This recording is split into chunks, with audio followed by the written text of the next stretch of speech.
আসসালামু আলাইকুম। আজকে ঘুরতে ঘুরতে ফজদের আব্বি পার্কে চলে আসছি। পার্কটা খুবই সুন্দর, কিন্তু আমাদের গ্রামে এর থেকে অনেক সুন্দর সুন্দর জায়গা আছে যেগুলোতে কখনো যাই না। শহর তো ঘুরার মতো আর কোনো জায়গা নাই, যার কারণে বাধ্য হয়ে আসতে হয় এইসব জায়গাতে। আমার সাথে আমার বন্ধু আলামিনও আসছে।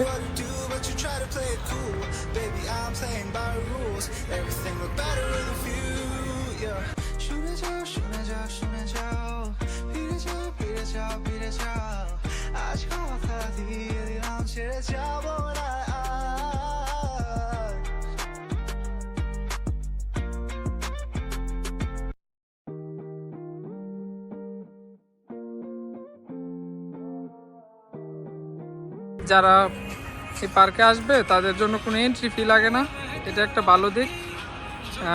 পার্কের ওনার যিনি আছেন ওনাকে বিশেষভাবে ধন্যবাদ, কারণ সাধারণত এত বড় একটা শহরে এত দামি একটা জায়গা মানুষের বিনোদনের জন্য, মানুষের হেলথের জন্য, মানুষ যাতে এখানে এসে ব্যায়াম করতে পারে, মানুষ এখানে এসে যাতে কথা বলতে পারে, একটু হাঁটাচলা করতে পারে। এই যে মাটি দেখছেন, শহরে আপনি মাটিতে পা রাখতে পারবেন না, কারণ সবখানেই তো আপনার রাস্তা বা কনক্রিট দিয়ে করা। তো দেখা গেছে আমরা যারা গ্রামে থাকি আমরা তো অধিকাংশ সময় আপনার ওই মাটির সাথে আমাদের সম্পর্কটা ভালো থাকে। তো শহরে চাইলেও আপনি যে মাটিতে হাঁটবেন ওই রকম কোনো সিচুয়েশন নাই আসলে। এই অফিস টু বাসা, বাসা টু অফিস, তো দেখা গেছে মাটিতে হাঁটাই হয় না, খুব কম। তো যাই হোক, আজকে শুক্রবার, জুমা নামাজে যেতে হবে আবার। সব মিলিয়ে আজকের এক্সপিরিয়েন্সটা খুবই ভালো ছিল।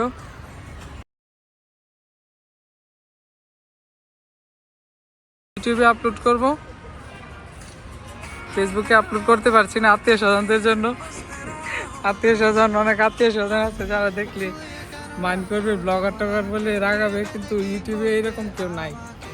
তো আর তাছাড়া ফেসবুকে কোনো একটা ভিডিও আপলোড করলে দেখা গেছে ব্যাকগ্রাউন্ড মিউজিকের জন্য অথবা ওই অন্য যে কোনো কারণে একটা ফিল্টারের জন্য কপিরাইট খাইতে হয়। আর ইউটিউবে এরকম কোনো ইয়ে নাই। তো ভাবছি ইউটিউবেই ভিডিও আপলোড করব।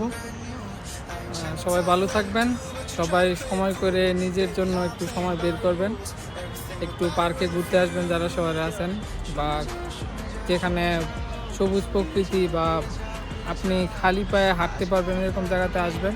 সবাই ভালো থাকবেন। আসসালামু আলাইকুম।